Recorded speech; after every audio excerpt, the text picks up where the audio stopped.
Shalom saudaraku yang dikasihi oleh Tuhan, senang sekali kita bisa bertemu lagi walaupun dalam kondisi yang berbeda dari hari-hari sebelumnya sebelum kita terdampak wabah COVID-19 seperti hari ini. Apa kabar? Saya berharap Bapak Ibu Saudara sekalian semua dalam kondisi yang sehat, kuat, ceria, teguh dalam pengharapan, selalu semangat dan optimis bahwa kita semua akan mampu melewati suasana yang mengkhawatirkan ini. Dan satu keyakinan kita bahwa sebagai anak-anak Tuhan ada di dalam pemeliharaan Tuhan selalu dan selalu setiap hari. Saudaraku, hari ini saya akan membagikan firman Tuhan untuk kita. Kita akan bersama-sama merenungkan firman Tuhan yang akan menjadi kekuatan, penghiburan bagi kita, bagi saudara dan saya. Dan biarlah kiranya firman Tuhan yang akan kita renungkan ini benar-benar menjadi berkat dan kekuatan baru. Mari kita membaca firman Tuhan dari kitab Lukas pasal 24 ayat 36 sampai dengan 49. Kitab Lukas pasal 24 ayat 36 sampai dengan ayat yang ke-49. Sebelumnya mari kita bersatu dalam doa. Kita berdoa. Bapa di surga, kami bersyukur kami dapat menikmati suasana hari Minggu yang ceria, yang penuh dengan kebahagiaan karena Tuhan baik memberikan waktu yang indah bagi kami. Sebentar kami akan merenungkan firman-Mu.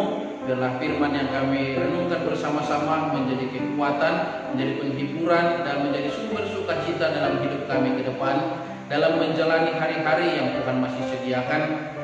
Bahkan ketika kami harus hidup dengan berjuang melawan wabah COVID-19 yang sampai hari ini belum juga kunjung selesai. Tuhan berkati waktu yang ada, dalam nama Yesus kami berdoa dan bersyukur. Amin. Saudaraku, saya akan bacakan firman Tuhan ini dari kitab Lukas pasal yang ke-24 ayat 36 sampai dengan ayat yang ke-49. Saya akan baca ayatnya yang ke-36 sampai dengan ayatnya yang ke-39 saja. Demikian firman Tuhan. Dan sementara mereka bercakap-cakap tentang hal-hal itu, Yesus tiba-tiba berdiri di tengah-tengah mereka dan berkata kepada mereka, "Damai sejahtera bagi kamu." Mereka terkejut dan takut dan menyangka bahwa mereka melihat hantu.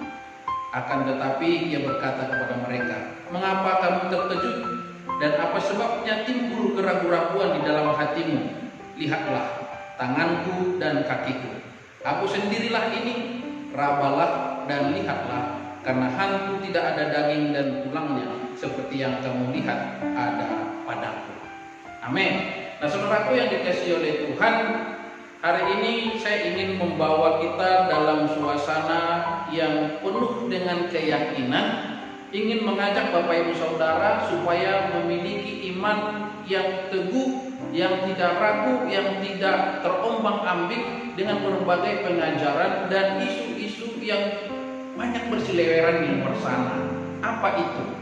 Seperti yang saya sampaikan pada minggu yang lalu, ketika ada banyak video yang berusaha untuk mengaburkan dan membuat kita galau dalam beriman, yaitu tentang pemalsuan, bahwa katanya Yesus tidak benar-benar mati dan Yesus tidak benar-benar bangkit.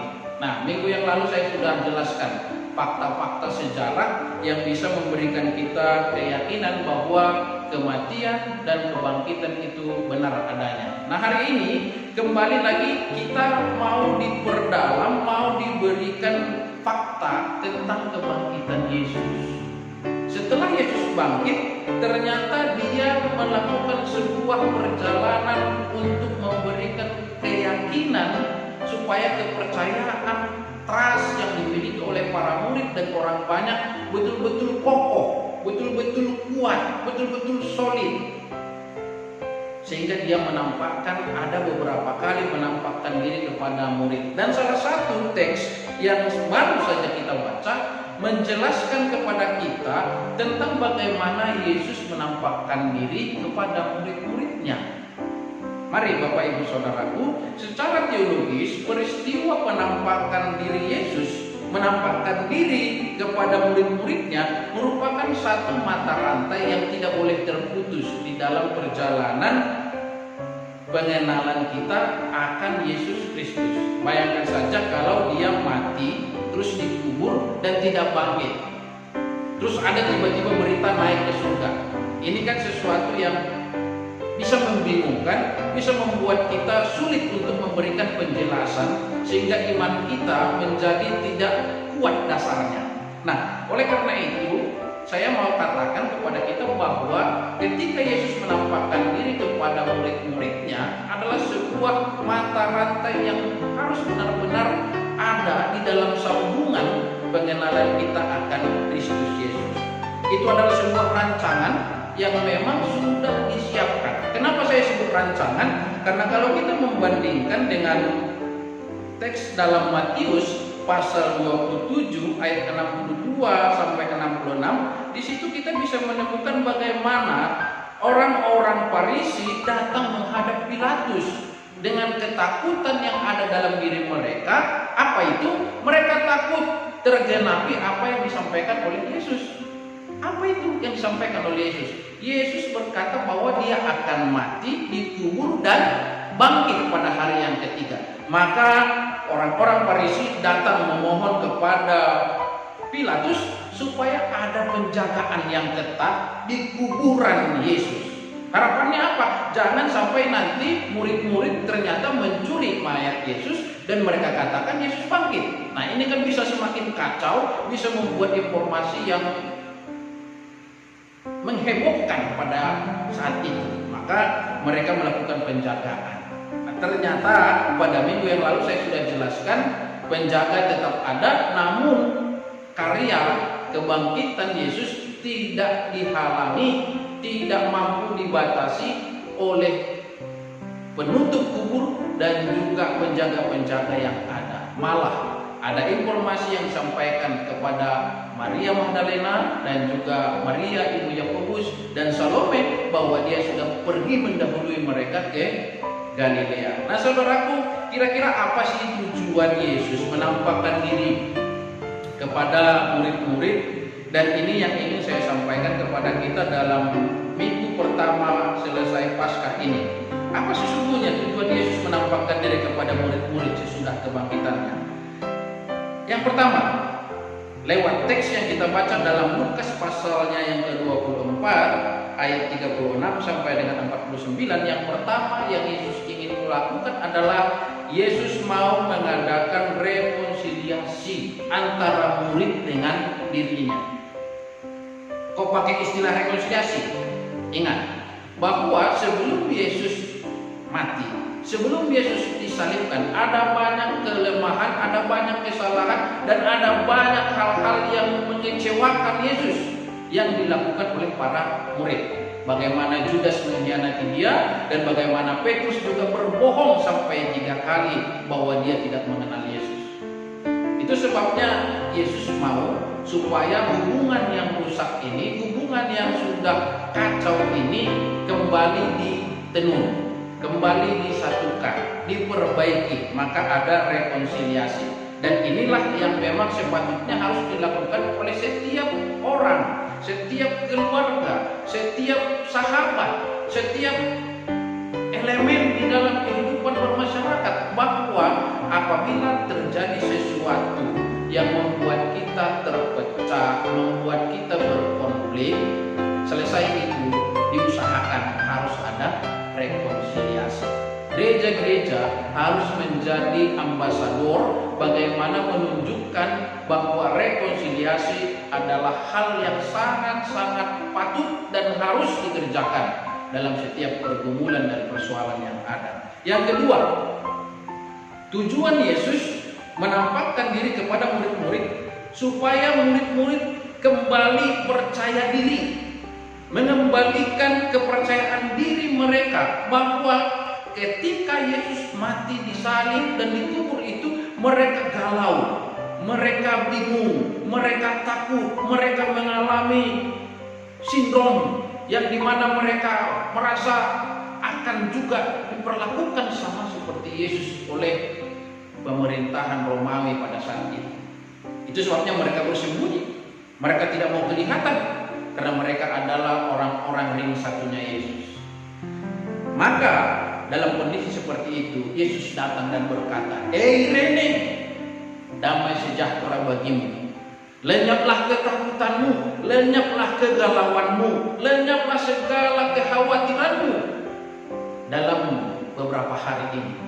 Karena hari ini aku sudah ada bersamamu, menyertaimu, dan memberikan kepastian bahwa apa yang pernah kukatakan adalah sebuah kebenaran. Aku mati, aku dikubur, dan aku bangkit. Itu saudaraku.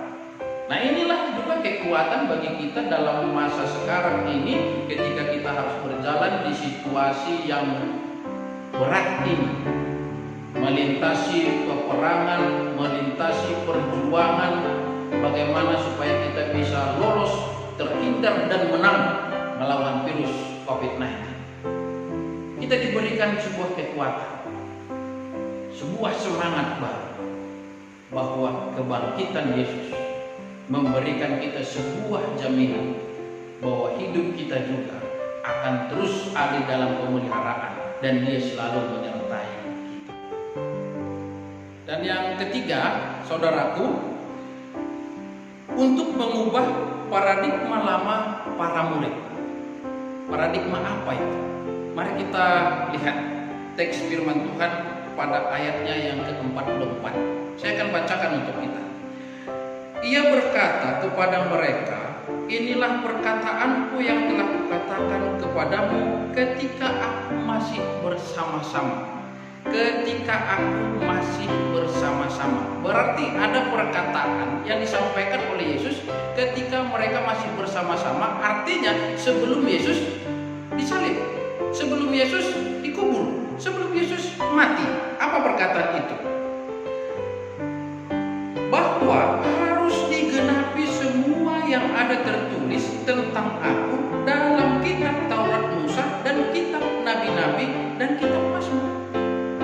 Jadi ternyata Bapak Ibu, ini yang mau dijelaskan, ini yang mau disampaikan kembali oleh Yesus supaya murid-murid semakin yakin, semakin teguh dan semakin paham bahwa apa yang menjadi rangkaian dari cerita kehidupan Yesus sebelum Dia dikubur itu adalah sesuatu yang tidak boleh terpisah satu dengan yang lain, melainkan adalah sebuah kesatuan yang harus dijalin menjadi sebuah cerita yang tidak terputus-putus. Jadi ini faktanya, ini penjelasan yang ingin Yesus katakan kepada murid. Jadi kamu yang sempat ragu, kamu yang sempat tidak percaya dengan apa yang kusampaikan ketika kita masih bersama, ini loh, hari ini jangan lagi ragu, jangan lagi bimbang.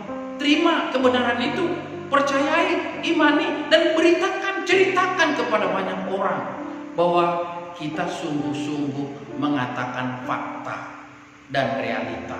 Hari ini harus kita ceritakan. Nah, inilah Bapak Ibu Saudaraku yang ingin disampaikan oleh Yesus, tiga hal ini. Maka saya ingin mengajak kita untuk kembali merenungkan apa yang sudah kita dapatkan lewat pengajaran pada hari ini. Bangunlah sikap untuk mau melakukan rekonsiliasi, seperti yang Yesus lakukan terhadap murid-murid yang mengkhianati, yang membohongi, yang mengecewakan Dia. Kita sebagai umat manusia mungkin juga ada di dalam posisi yang seperti itu. Pernah mungkin dikecewakan, dikhianati, dibohongi, dan lain sebagainya. Namun jangan tetap bertahan untuk membenci dan tidak memaafkan. Berangkat, sampaikan perkataan maaf, perkataan rekonsiliasi bagi saudara kita, karena Yesus sudah melakukannya terlebih dahulu. Dan yang kedua yang Yesus ingin sampaikan untuk kita praktekkan dalam kehidupan kita pada hari ini, di zaman ini, adalah bagaimana supaya kita tetap meyakini kebenaran yang ditulis di dalam kitab suci. Jangan ragu dan jangan galau dengan pengajaran-pengajaran yang kita dengar, mungkin lewat diskusi, video, dan lain sebagainya untuk menggoyang iman percaya kita. Terima ini sebagai kebenaran. Kitab suci yang ada pada kita sudah bertahan ribuan tahun. Dan sampai hari ini buku-buku yang datang kemudian belum mampu menggoyahkan fakta dan data yang ada. Maka berimanlah terus dengan iman yang seperti sekarang ini. Yang ketiga, miliki pengetahuan, miliki keyakinan akan apa yang terjadi dalam kehidupan Yesus. Memang sains belum ada memberikan penjelasan yang bisa memuaskan bagaimana kebangkitan itu bisa terjadi.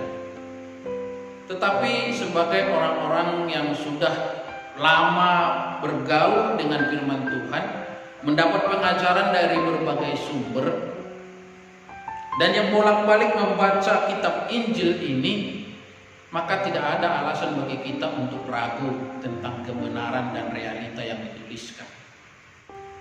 Maka bertumbuhlah dalam pengenalan yang demikian.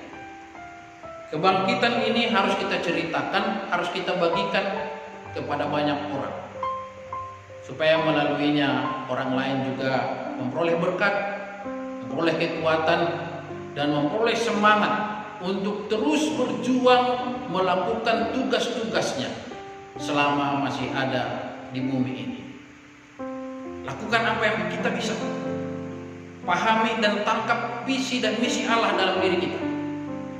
Dan kalau itu sudah kita dapatkan, maka jangan tunggu waktu untuk berlama-lama lagi.